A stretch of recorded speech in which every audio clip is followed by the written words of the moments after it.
অঙ্গ শুনছ, আজকে আমার বান্ধবী আমার কাছে এসে থাকবে, তাই তুমি ডাইনিং রুমে থাকবা। আচ্ছা ঠিক আছে যান, কিন্তু আমার একটা শর্ত আছে। কি শর্ত? বলো। যেদিন আমার কোনো বান্ধবী আসবে সেদিন তুমিও ডাইনিং রুমে থাকবা।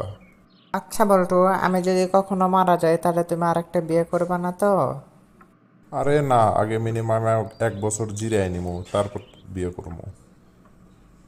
জানো বলটু, পাশের বাসার ভাই না, সামান্য একটা সাইকেলের জন্য তার বউকে বিক্রি করে দিয়েছে।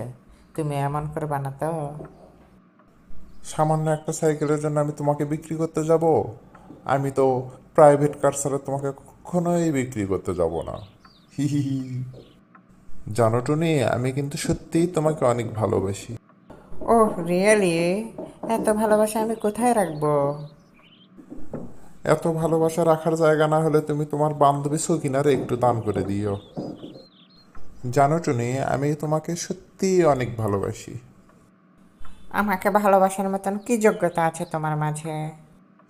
তুমি কি জানো আমি একটা ব্যাংকের মালিক? Oh really? তাহলে আমিও তোমাকে অনেক ভালোবাসি।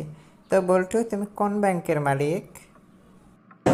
কেন তুমি জানো না? পাওয়ার ব্যাংকের মালিক আমি।